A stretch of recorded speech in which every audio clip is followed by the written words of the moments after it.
Hoje, dia 18 de abril do ano de 2018. Por certo, uma data muito especial para todos nós espíritas. Comemoramos o lançamento da obra básica, o Livro dos Espíritos, por Allan Kardec. Que essa data, que também aqui no Brasil foi instituída como Dia do Espírita, possamos todos nós festejar esse marco extraordinário que veio para auxiliar a humanidade. Gostaríamos de, nesse momento, abraçar a todos aqueles que estão conosco há tanto tempo, estudando as cartas de Paulo. Nós, hoje, vamos trabalhar, dando continuidade ao estudo, com o tema Adão e a Queda dos Anjos. O nosso encontro hoje é o de número 75. Nós vamos, portanto, convidá-los para abrir a carta de Paulo aos Romanos no capítulo 11. Nós vamos ler a partir do versículo 9. Paulo disse assim, traduzindo o pensamento do Cristo. E Davi diz, torna-se-lhes a sua mesa em laço e em armadilha, e em tropeço por sua retribuição.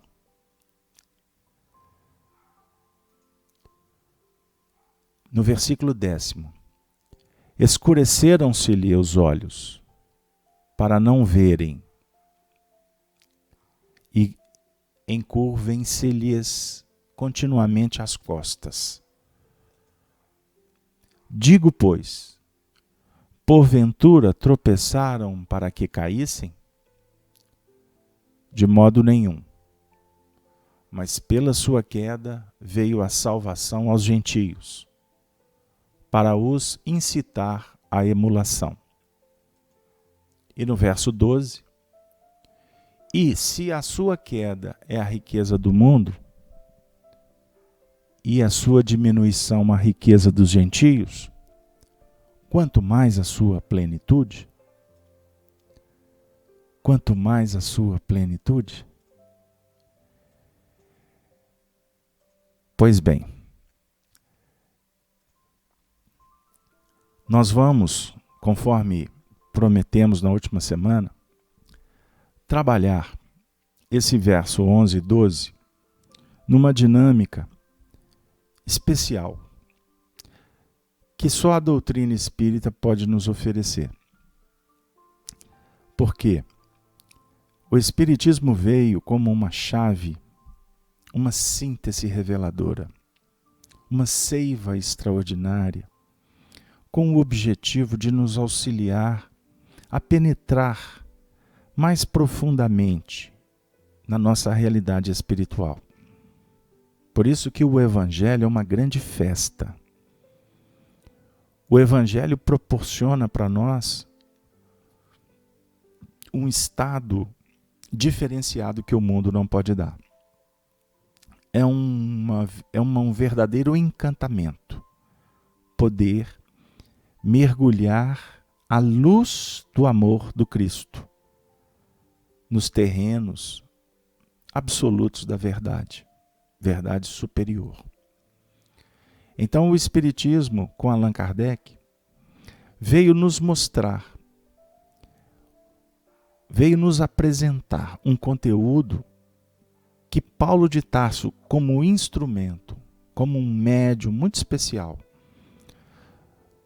foi utilizado por Jesus para trazer notícias da nossa realidade espiritual. E o Espiritismo agora, utilizando dos recursos que Paulo ofereceu para a humanidade, ele vai descortinar o que até então não foi possível dizer. O Espiritismo vem para nós para apresentar a nossa realidade espiritual. De onde viemos? Para onde vamos? Eis o sagrado mistério do Espiritismo. Então, queridos amigos, nós vamos pedir permissão para vocês para que nós possamos abrir o pensamento de Allan Kardec. E nós vamos, hoje, de uma forma muito carinhosa, trazer reflexões de Kardec que estão contidas no livro A Gênese, os milagres e as predições segundo o Espiritismo. Nós vamos, inclusive, ler alguns textos, utilizando a tradução que foi publicada pela editora Selde, que é uma tradução da 4ª edição, que foi a edição definitiva que Allan Kardec nos legou. A 4ª edição, ela apresenta para nós aspectos que definem um corolário, um coroamento de todo o processo da doutrina espírita que Allan Kardec atinge o clímax quando publica essa obra. Então, a Gênese, que completa os 150 anos do seu lançamento, ela foi lançada em 1868, nós vamos trazer Allan Kardec, portanto, nos esclarecendo o que vem a ser esse versículo 12. E se a sua queda é a riqueza do mundo, e a sua diminuição a riqueza dos gentios, quanto mais a sua plenitude. No capítulo 11, no versículo 32, Allan Kardec vem abordar mais uma vez aspectos que envolvem a reencarnação. E ele diz assim: o princípio da reencarnação é uma consequência fatal da lei do progresso. Sem a reencarnação, como explicar a diferença que existe entre o estado social de hoje e o dos tempos da barbárie? Se as almas são criadas ao mesmo tempo que os corpos, as que nascem hoje são tão novas, tão primitivas, quanto as que viviam há 1000 anos. Acrescente-se que não há entre elas nenhuma conexão, nenhuma relação necessária, e que elas são completamente independentes umas das outras. Por que então as almas de hoje seriam melhor dotadas por Deus do que as suas precedentes? Então ele vem desenvolvendo esse assunto, e eu convido vocês para estudarem com calma, com atenção esse texto. Porque no item 33, Allan Kardec vai falar sobre as emigrações e imigrações dos espíritos. E ele diz assim: no intervalo das suas existências corporais, os espíritos estão no estado de erraticidade, é o mundo espiritual, e formam uma população espiritual ambiente da Terra. Pelas mortes e nascimentos, essas duas populações se lançam incessantemente uma na outra. Há, pois, diariamente, emigrações do mundo corpóreo para o mundo espiritual e imigrações do mundo espiritual para o mundo corpóreo. É a situação normal. Aí ele continua desenvolvendo o assunto, dizendo: em certas épocas, determinadas pela sabedoria divina, essas emigrações e imigrações se realizam em massas, mais ou menos consideráveis, em virtude das grandes revoluções que fazem partir, ao mesmo tempo, quantidades enormes de espíritos que logo são substituídas por quantidades equivalentes de encarnações. Aí ele vai falar dos flagelos destruidores, dos cataclismas, das guerras, das catástrofes e etc. Mais à frente ele vai falar que há renovações rápidas, instantâneas, que se operam no elemento espiritual da população. O crescimento moral, o aprendizado em função destas movimentações que acontecem. Nessa transfusão entre população encarnada e desencarnada de um mesmo planeta. Mas isso também se dá entre os mundos. Então, no item 35, se alguém estiver abrindo o livro A Gênese, com outras traduções, por exemplo, do Guilherme Ribeiro, vão verificar que pode haver divergência entre os itens. Aqui nós estamos com fidelidade na leitura ao que Allan Kardec publicou. Essa transfusão que se opera entre a população encarnada e a desencarnada de um mesmo planeta também se realiza entre os mundos. Seja individualmente, nas condições normais, seja em massa, em circunstâncias especiais. Assim há emigrações e imigrações coletivas, de um mundo para o outro. De onde resulta a introdução, na população de um deles, de elementos inteiramente novos, de novas raças de espíritos, vindo se misturar às raças existentes, constituindo novas raças de homens. Ora, como os espíritos não perdem jamais o que adquiriram, trazem sempre com eles a inteligência e a intuição dos conhecimentos que possuem, por consequência, imprimem as suas características à raça corpórea que vem animar. Para isso, não necessitam que novos corpos sejam criados especialmente para o seu uso. Visto que a espécie corporal existe, eles sempre os encontram prontos para recebê-los. São, portanto, simplesmente novos habitantes, chegando à Terra. Inicialmente fazem parte da sua população espiritual e depois encarnam como os outros. Olha que maravilha! Então, os espíritos vêm de outros mundos, trazendo, obviamente, suas aquisições. Vão se misturar com a humanidade, com os espíritos desencarnados. Posteriormente, vão reencarnar no fenômeno natural da vida, como os que aqui já se encontravam. E vão utilizar os corpos, a estrutura biológica que foi desenvolvida no habitat. Aí Allan Kardec vai inaugurar um tópico na obra. A raça adâmica. Eis agora a questão que foi proposta: Adão e a queda dos anjos. Vamos lá.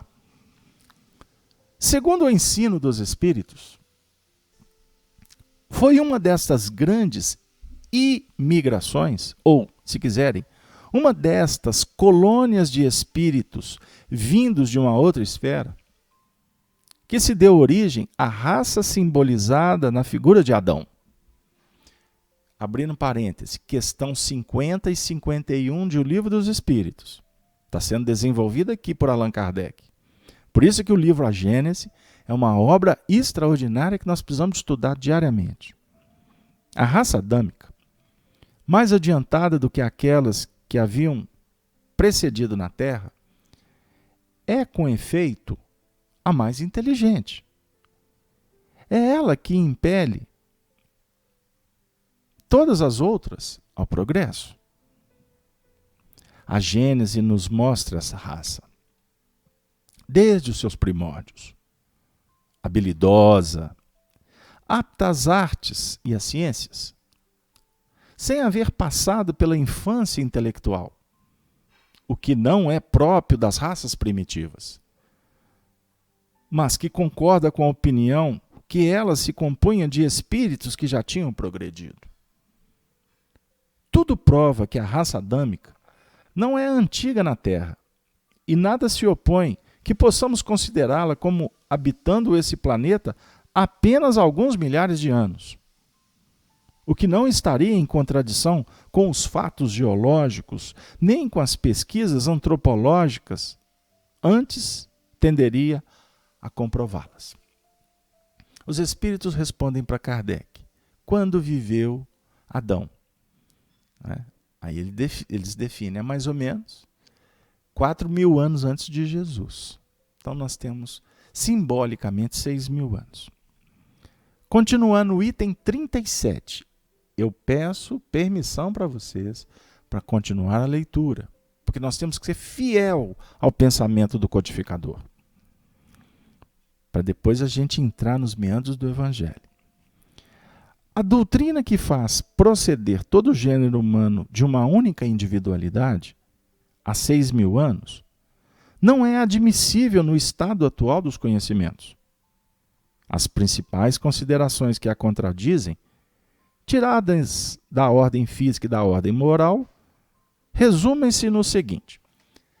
Então, o planeta não começou a habitação por um homem, por Adão, há 6.000 anos atrás. E Allan Kardec vai desenvolver o assunto no item 38, 39, 40, 41. Não é? E eu convido vocês a estudarem em casa. Quem não tiver o livro A Gênese, nós conseguimos baixar pela internet. Inclusive essa versão que nós estamos incentivando-os a adquirir, da CELD. Vocês acham em PDF, gratuitamente. Aí no item 42, Kardec abre outro tópico: doutrina dos anjos decaídos. Então vem o mestre de Lyon dizer para nós: a palavra anjo, como muitas outras, tem muitas acepções. Indiferentemente, ela pode ser interpretada para o bem ou para o mal, já que se diz os bons e os maus anjos, o anjo de luz, o anjo das trevas, de onde se conclui que, em sua acepção geral, ela significa simplesmente espírito. Então, repetindo, a acepção geral significa espírito. Os anjos não são seres fora da humanidade, criados perfeitos, mas espíritos que chegaram à perfeição pelos seus esforços e seu mérito, como todas as criaturas. Se os anjos fossem seres criados perfeitos, e sendo a rebelião contra Deus um sinal de inferioridade, aqueles que se revoltaram não podiam ser anjos.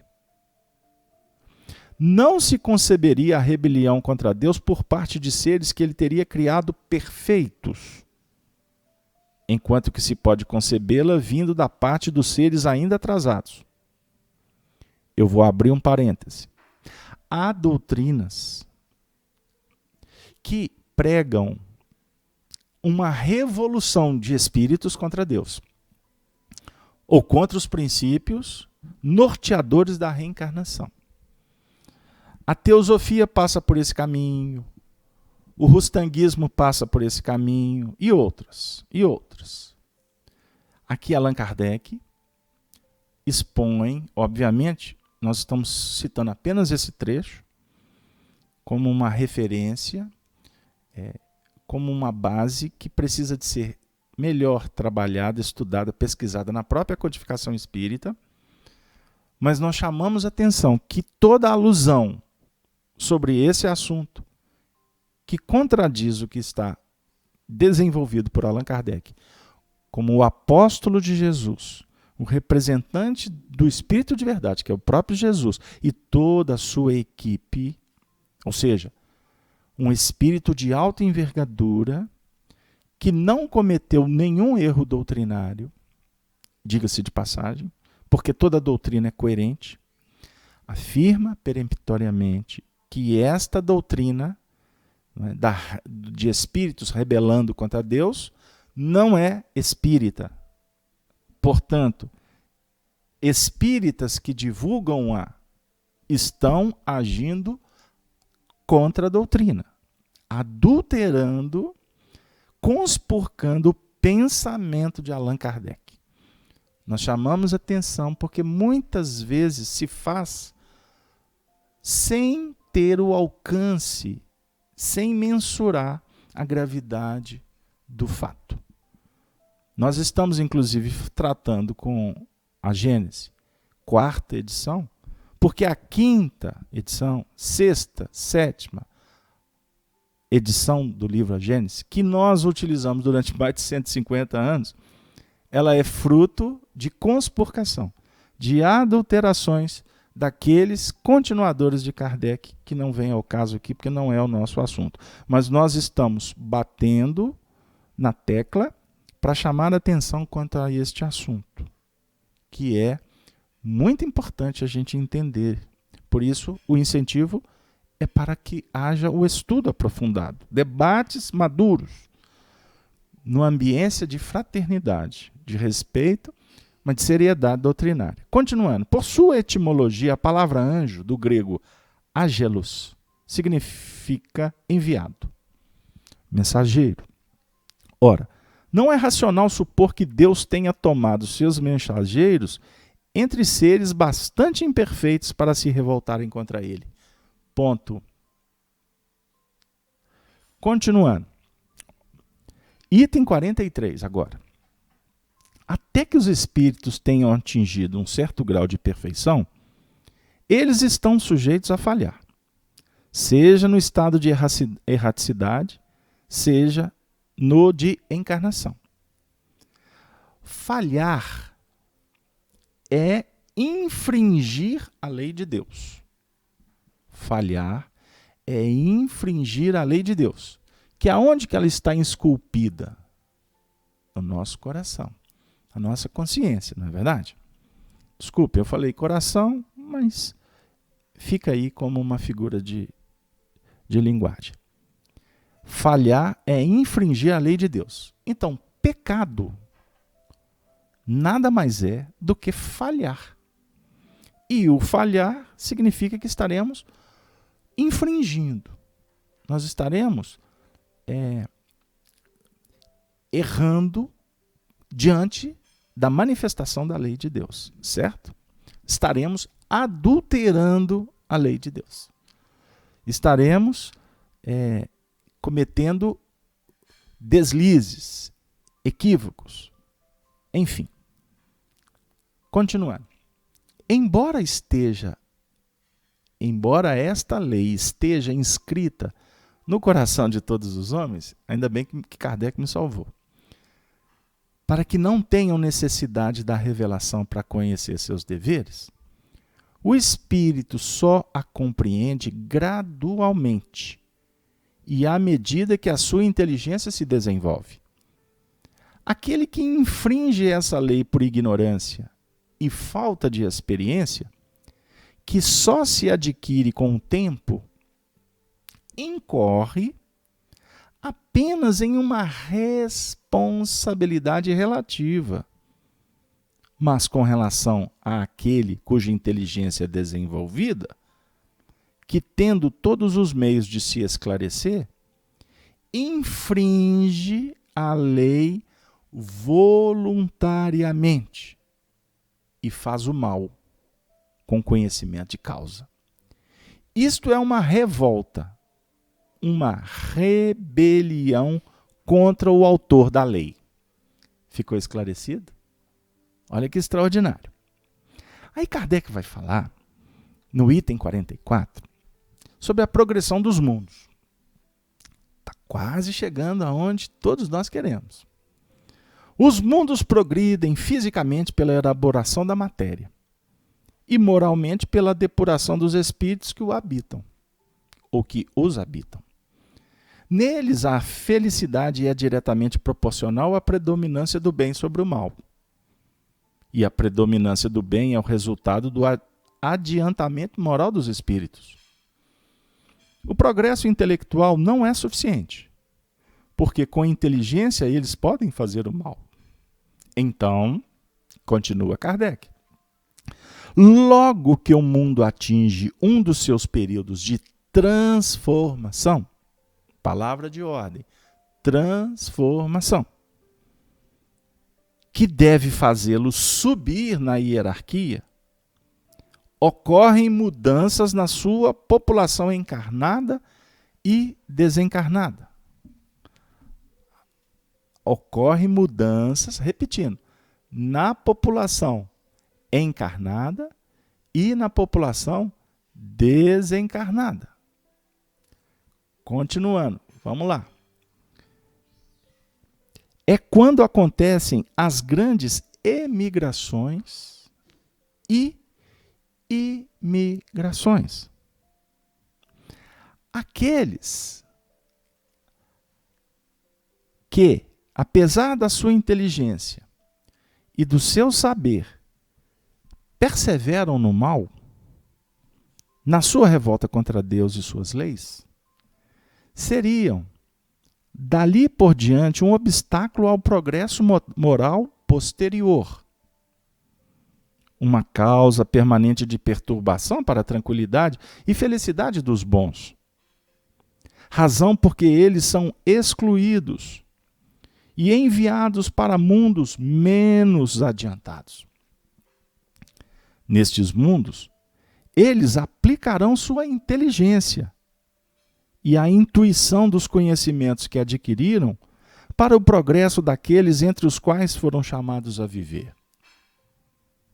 Ao mesmo tempo em que expiarão em uma série de existências penosas e por meio de um árduo trabalho, as suas faltas passadas e o seu endurecimento voluntário. O que serão então esses seres? Entre essas populações novas, para eles, ainda na infância da barbárie, se não anjos ou espíritos decaídos, enviados em uma expiação? A terra de onde foram expulsos não é para eles um paraíso perdido? Não era ela um lugar de delícias? Em comparação com o meio ingrato, onde ficarão relegados durante milhares de séculos, até o dia em que terão mérito de sua liberdade? A vaga lembrança intuitiva que conservam dela é como uma longínqua miragem que lhes recorda o que perderam por culpa própria.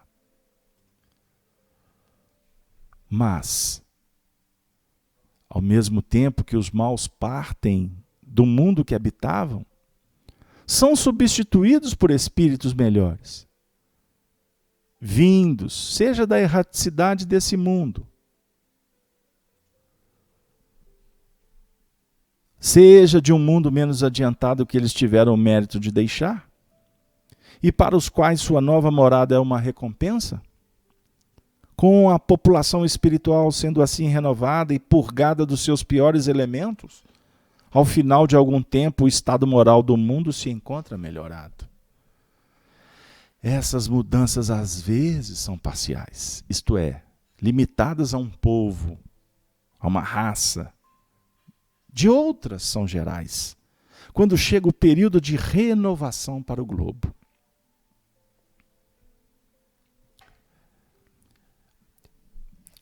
Vamos reler o verso 11 da carta de Paulo aos Romanos. Eu peço a vênia para vocês me acompanharem.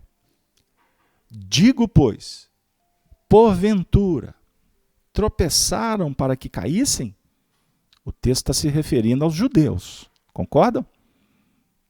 Os estudantes, os filhos de Abraão. Resposta: de modo nenhum, mas pela sua queda veio a salvação aos gentios para os incitar a emulação. Então vem Kardec dizer assim: a raça adâmica tem todas as características de uma raça proscrita. Tropeçaram para cair? De modo nenhum. Mas vamos continuar. Os espíritos que a ela pertencem foram exilados na terra, já povoada, mas de homens primitivos, mergulhados na ignorância, e que eles tiveram por missão fazer progredir, levando-lhes as luzes de uma inteligência desenvolvida. Não é esse, com efeito, o papel que essa raça tem desempenhado até hoje? O que vocês acham? Continua Kardec. Sua superioridade intelectual prova que o mundo de onde eles vieram era mais adiantado que a Terra. Porém, como esse mundo devia entrar em uma nova fase de progresso, e que aqueles espíritos, pela sua obstinação, não souberam se colocar à altura desse progresso, eles ali teriam ficado deslocados, tornando-se um obstáculo à marcha providencial das coisas. Eis porque foram excluídos, enquanto outros tiveram o mérito de substituí-los. Deus, relegando aquela raça para essa terra de trabalhos e sofrimentos, teve razão em dizer.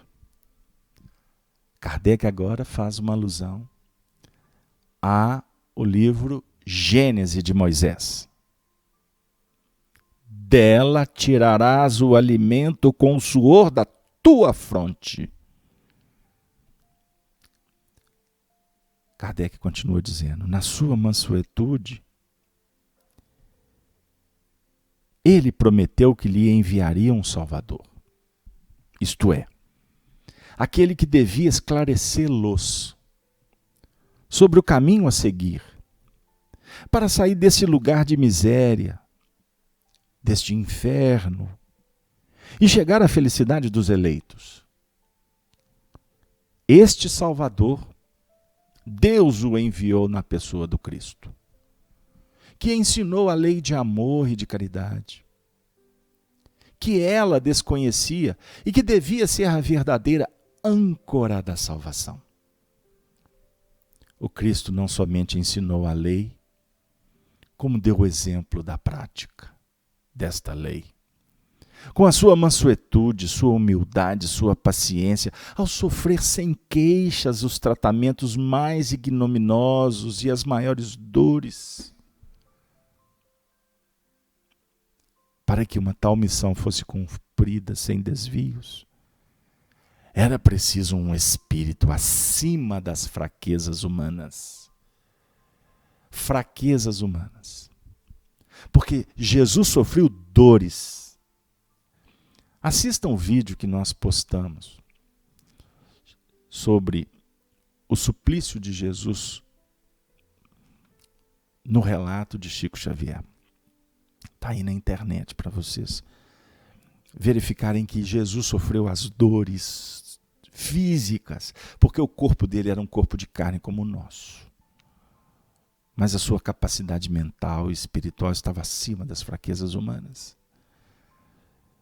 É igualmente com o objetivo de fazer avançar a humanidade em um determinado sentido que espíritos superiores, embora sem as qualidades do Cristo, encarnam de tempos em tempos na Terra, para ali desempenharem missões especiais que aproveitam para o seu progresso pessoal, se as cumprirem de acordo com os desígnios do Criador.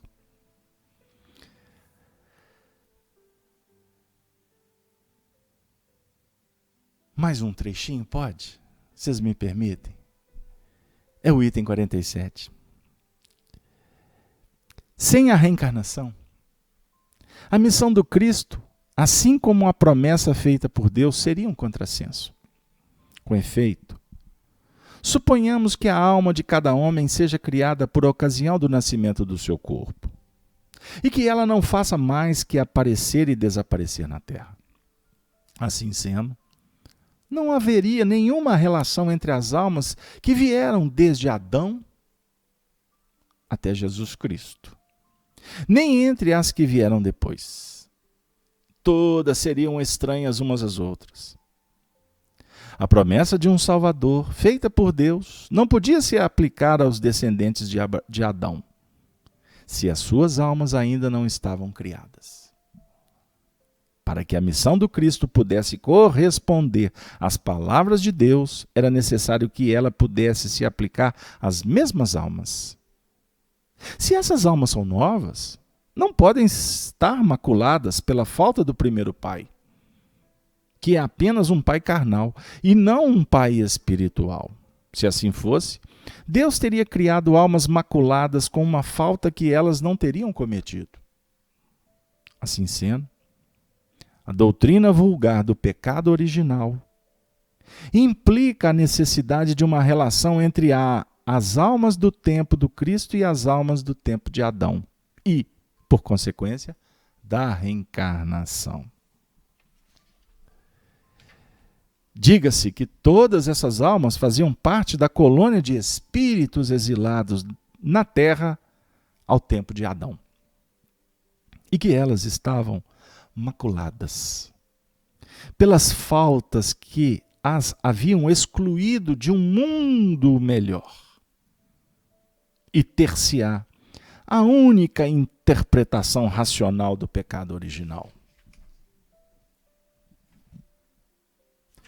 Pecado próprio a cada indivíduo, e não resultado da responsabilidade da falta de um outro a quem jamais conheceu. Diga-se que estas almas, ou espíritos, renascem por diversas vezes na terra, na vida corpórea, para progredirem e se purificarem, que o Cristo veio esclarecer essas mesmas almas, não somente sobre suas vidas passadas, mas também em relação às suas vidas futuras. E só então dar-se-á a sua missão, um objetivo real e sério, que a razão pode aceitar. Que a razão pode aceitar. À primeira vista, a ideia da decaída parece item 49, o último. Nós tivemos que soltar aqui um trecho, que é o item 48, porque senão vai ficar muito cansativo. Convidamos vocês a estudar em casa. Item 49. À primeira vista, a ideia da decaída parece contradizer o princípio de que os espíritos não podem retroceder. Porém, é preciso considerar que não se trata de um retorno ao estado primitivo. O espírito, ainda que numa posição inferior, não perde nada do que adquiriu. O seu desenvolvimento moral e intelectual é o mesmo, qualquer que seja o meio onde se encontre situado. Ele está na posição do homem comum, condenado à prisão pelos seus delitos. Esse homem, certamente, encontra-se do ponto de vista social decaído, mas nem por isso ficou mais estúpido ou mais ignorante. Pode-se agora crer que esses homens, mandados para um lugar, vão se transformar subitamente em modelos de virtude, que vão abjurar repetidamente os seus erros do passado? Seria necessário desconhecer a natureza humana para supor tal coisa. Pela mesma razão, os espíritos da raça adâmica, quando foram transplantados para a terra do exílio, não se despojaram instantaneamente do seu orgulho e dos seus maus instintos.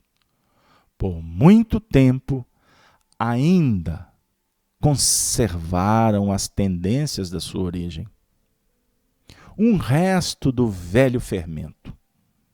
Ora, não é isso o pecado original?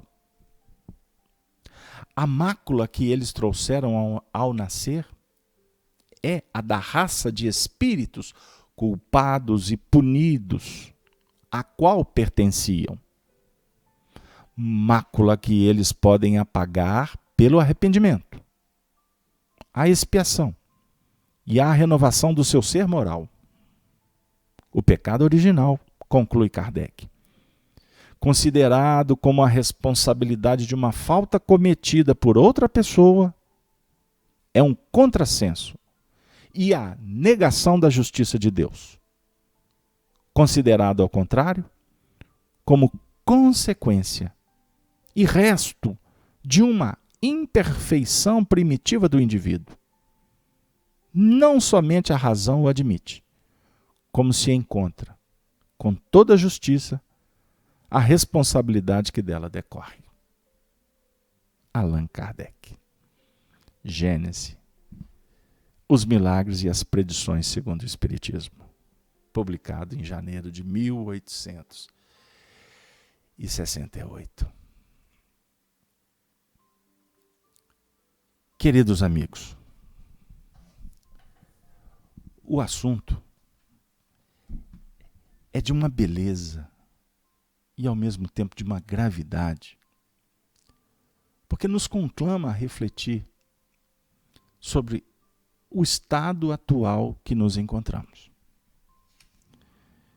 Nós verificamos aqui, lendo com mais calma, atentamente, que Allan Kardec define de uma forma muito especial que estes espíritos que compõem a raça adâmica são espíritos culpados e punidos.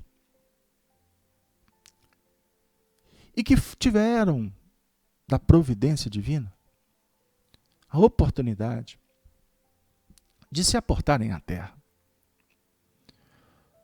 sob os auspícios de Jesus Cristo, o governador espiritual do planeta, que os acolheu com brandura, com mansuetude, com um espírito de dedicação, apresentando uma grande escola para eles. E ele, Jesus, se compromete em guiá-los no caminho de volta. Então, certa feita, Jesus disse que ele é o pastor das ovelhas. Aqueles que seguirem não andarão em trevas, mas terão a luz da vida. Em determinado momento ele disse que muitas ovelhas conhecem o pastor, porque fazem parte do seu rebanho. Mas há ovelhas que não são desse aprisco. Ele iria cuidar de todas. Então nós verificamos aqui num símbolo de dois agrupamentos. Aqueles espíritos que estão num processo natural de evolução, crescimento, mais simples. E aqueles outros que tropeçaram, não para cair, mas tropeçaram. Porque ninguém em sã consciência erra porque quer errar. Allan Kardec, aqui num texto anterior, disse sobre a gravidade relativa ao grau evolutivo do espírito. Isso é fato. A falha é infringir a lei. Mas cada um concebe a lei conforme o seu grau de evolução. Portanto, a cada um é dado segundo suas obras. A renitência, a indiferença, a rebeldia é que vão caracterizar a punição natural dentro de uma colheita face à semeadura. Então, um ato, ele vai ter repercussão. O mesmo ato de dois indivíduos, haverá repercussão diferente para cada um. Então, quando culpados, punidos, o mundo não fecha as portas. A vida abre oportunidades. Somos nós que nos escolhemos. Somos nós que nos candidatamos. Somos nós que penetramos, somos nós que saímos. O expulsar do paraíso, na queda, é um fenômeno vibracional, energético. Se nós não tecemos a nossa túnica espiritual, não poderemos participar da festa. Por isso que Jesus usa a parábola das bodas. Muitos são os convidados, poucos os escolhidos. Então são pontos para a gente pensar. E Jesus, quando acolhe os capelinos, ou a raça adâmica, ele o faz com esse objetivo, de dar oportunidades. E por isso ele diz, não vos deixarei órfãos. Não vos deixarei órfãos. Mas é necessário que possamos ouvir, desenvolver os ouvidos para ouvir a voz do pastor. Para não permitir que a ilusão continue campeando. Afirma Emmanuel, na obra tão especial para nós, que foi publicada na década de 40, e aqui nós gostaríamos de fazer uma referência ao livro A Caminho da Luz. A Caminho da Luz. Emmanuel, portanto, no capítulo 3, de uma forma poética, diz assim: nos mapas zodiacais que os astrônomos terrestres compulsam em seus estudos, observa-se desenhada uma grande estrela na constelação do Cocheiro, que recebeu na Terra o nome de Cabra ou Capela. Um magnífico sol entre os astros que nos são mais vizinhos, ela, na sua trajetória pelo infinito, faz-se acompanhar igualmente da sua família de mundos, cantando as glórias divinas do ilimitado. A sua luz gasta cerca de 42 anos para chegar à face da Terra. A face da Terra. 42 anos. 42 anos. Então nós temos 3 gerações. 3 gerações até chegar a Jesus. 3 gerações de 14. Então 14 com 14, 28. 28 com 14, 42. 42. Aqui é uma dica que nos chega agora. E nós estamos entrando numa outra geração pós-Jesus. Para a gente chegar num mundo, numa dinâmica operacional muito especial. Né? Então, são pontos para a gente refletir. 7, 7, 7, 7. Magnífico sol entre os astros que nos são mais vizinhos, ela, na sua trajetória pelo infinito, faz-se acompanhar, igualmente, da sua família de mundos, cantando as glórias divinas do ilimitado.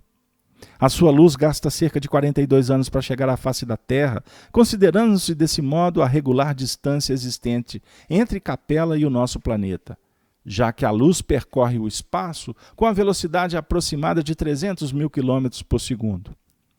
Quase todos os mundos que lhes são dependentes já se purificaram, física e moralmente.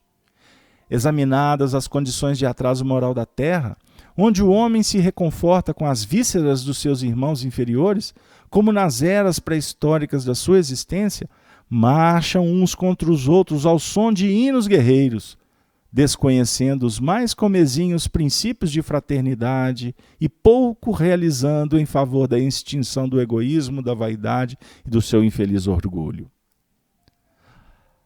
Há muitos milênios, um dos orbes de Capella, que guarda muitas afinidades com o globo terrestre, atingir a culminância de um dos seus extraordinários ciclos evolutivos. As lutas finais de um longo aperfeiçoamento estavam delineadas. Como ora acontece convosco. Como ora acontece convosco. Como ora está acontecendo na Terra. Relativamente às transições esperadas no século XX e posterior, nesse crepúsculo de civilização. Afirma Emmanuel, alguns milhões de espíritos rebeldes lá existiam, no caminho da evolução geral, dificultando a consolidação das penosas conquistas daqueles povos cheios de piedade e virtudes. Mas uma ação de saneamento geral os alijaria daquela humanidade, que fizera jus à concórdia perpétua para a edificação dos seus elevados trabalhos. As grandes comunidades espirituais, diretoras do cosmos, deliberaram então localizar aquelas entidades que se tornaram pertinazes no crime, lá naquela terra longínqua, aqui, onde aprenderiam a realizar, na dor e nos trabalhos penosos do seu ambiente, as grandes conquistas do coração, impulsionando simultaneamente o progresso dos seus irmãos inferiores. Voltando ao texto de Paulo. Digo-vos, pois, porventura, tropeçaram para que caíssem? De modo nenhum. Mas pela sua queda veio a salvação aos gentios, para os incitar à emulação.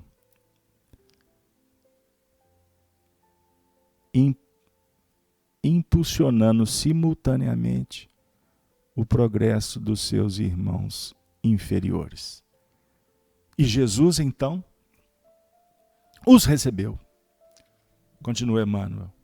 À luz do seu reino de amor e de justiça. Aquela turba de seres sofredores e infelizes. Com a sua palavra sábia e compassiva, exortou essas almas desventuradas à edificação da consciência pelo cumprimento dos deveres de solidariedade e de amor, no esforço regenerador de si mesmas. Mostrou-lhe os campos imensos de luta que se desdobravam na terra, envolvendo-as no halo bendito da sua misericórdia e da sua caridade sem limites. Abençoou-lhes as lágrimas santificadoras, fazendo-lhes sentir os sagrados triunfos do futuro e prometendo-lhes a sua colaboração cotidiana e a sua vinda no porvir. Aqueles seres angustiados e aflitos, que deixavam atrás de si todo o mundo de afetos, não obstante os seus corações empedernidos na prática do mal, seriam degredados na face obscura do planeta terrestre. Andariam desprezados na noite dos milênios da saudade e da amargura. Reencarnariam no seio das raças ignorantes e primitivas, a lembrarem o paraíso perdido nos firmamentos distantes.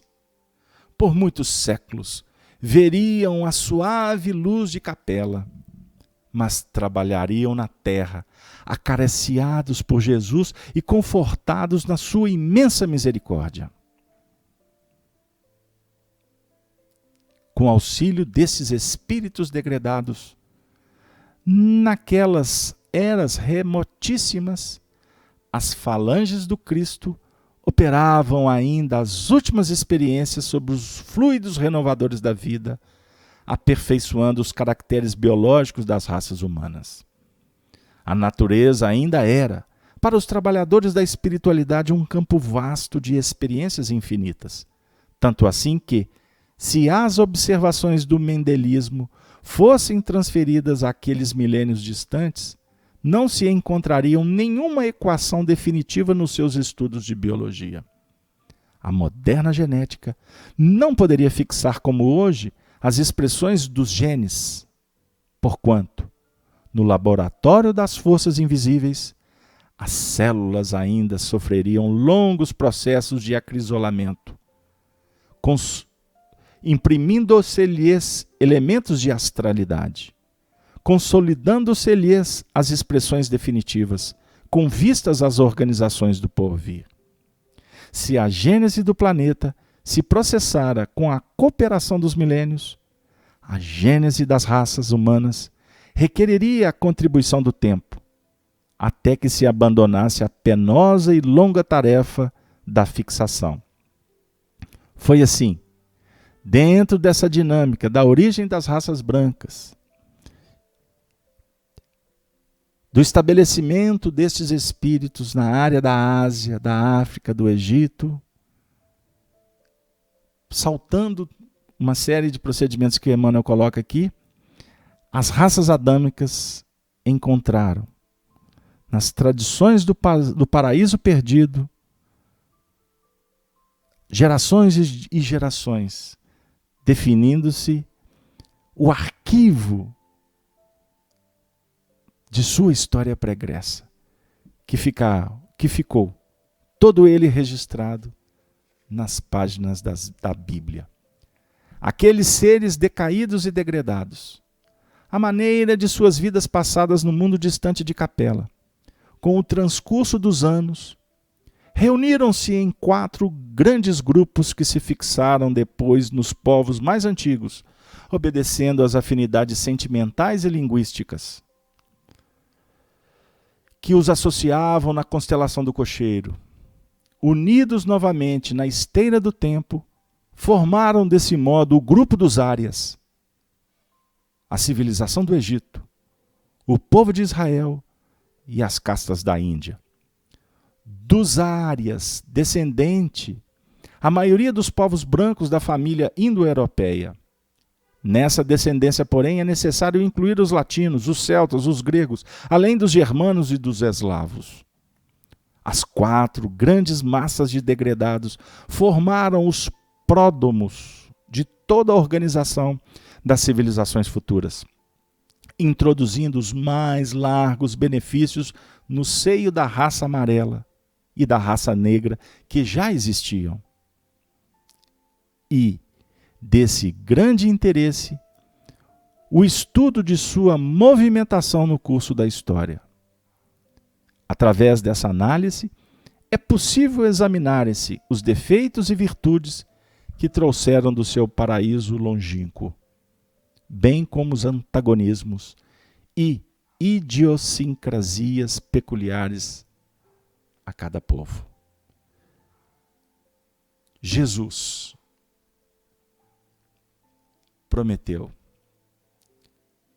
abraçou-os e ofereceu para eles tudo o que eles necessitavam. Afirma Emmanuel que, tendo ouvido a palavra do Divino Mestre, antes de estabelecerem no mundo as raças adâmicas, nos seus grupos insulados, guardaram a reminiscência das promessas do Cristo, que, por sua vez, as fortaleceu no seio das massas, enviando-lhes periodicamente os seus missionários e mensageiros.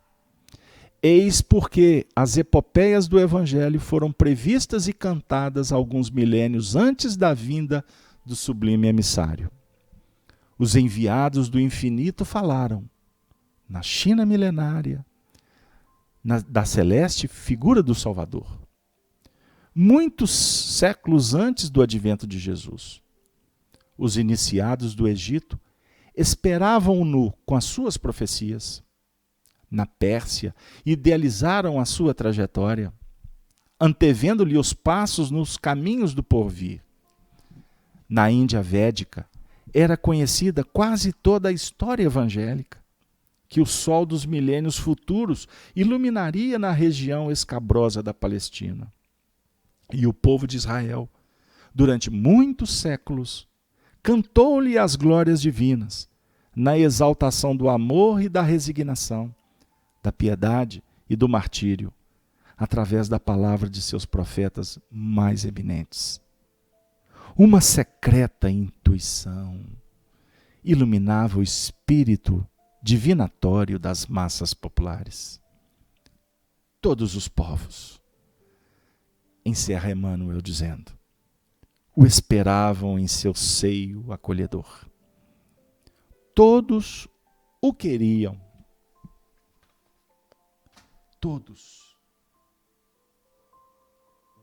Todos o queriam, localizando em seus caminhos a sua expressão sublime e divinizada. Todavia, apesar de surgir um dia no mundo, como alegria de todos os tristes e providência de todos os infortunados, à sombra do trono de Jessé, o Filho de Deus, em todas as circunstâncias, seria o verbo de luz e de amor do princípio, cuja genealogia se confunde na poeira dos sóis que rolam no infinito. Emmanuel, médium Francisco Cândido Xavier. Emmanuel, o lidador do Evangelho,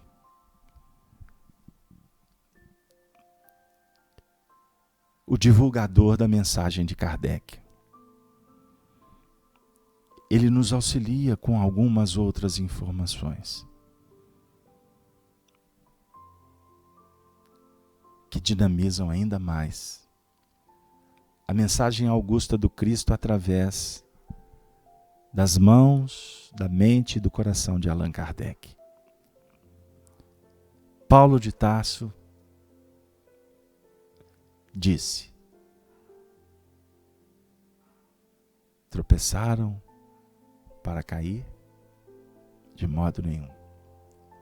Mas a queda dos capelinos, a queda de Adão, a queda dos anjos, veio a salvação para os aprendizes, para incitar a todos a renovação, a purificação. Os mundos se intercambiam, há muitas moradas na casa do Pai. Mas o que nos importa agora é sentir a presença de Deus na sua magnitude, na sua bondade, que nos irmana através desse veículo chamado amor. Amor que se torna a ponte-luz para que nós possamos, independente da morada em que nos encontramos,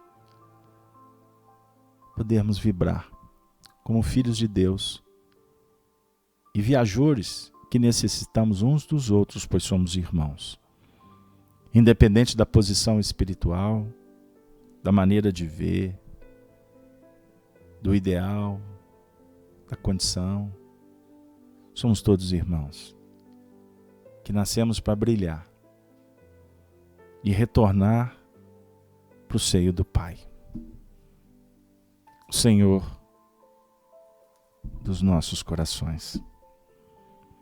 O poeta catarinense Cruz de Souza, através das mãos de Chico Xavier, no livro Parnaso de Além Túmulo, trouxe esse soneto intitulado Céu, que nós vamos utilizar, vamos usar, vamos pronunciar, vamos recitar como nota conclusiva do nosso encontro. Há um céu para o espírito que luta, no oceano dos prantos salvadores, céu repleto de vida e de fulgores, que coroa de luz a alma impoluta. A canção da vitória ali se escuta, da alma livre das penas e das dores, que faz da vida a rede de esplendores, na paz quase integral e absoluta. Considerai, ó pobres caminheiros, que na terra viveis como estrangeiros, de alma ofegante e coração aflito. Considerai, fitando a imensa altura, os deslumbrantes orbes da ventura, por entre os sóis suspensos do infinito. Observemos o céu e nos enternecemos com as estrelas. Me despeço com a saudação dos cristãos dos primeiros tempos. Ave, ave, ave Cristo. Muito obrigado a todos vocês que são a razão deste programa.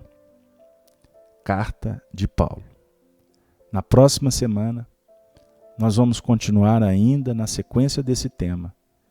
E eu vou trazer uma mensagem de um autor espiritual, muito querido, que vai tecer ainda alguns comentários sobre essa expressão extraordinária. Tropeçaram para que caíssem? Que Deus nos abençoe. Muito obrigado a todos.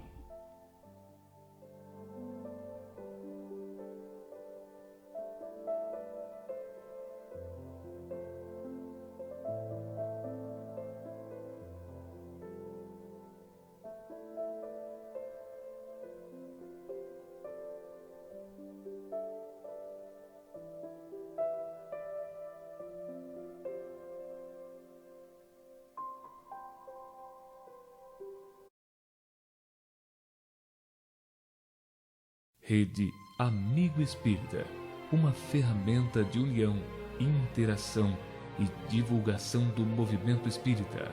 Acesse www.redeamigoespírita.com.br e confira nosso acervo disponível.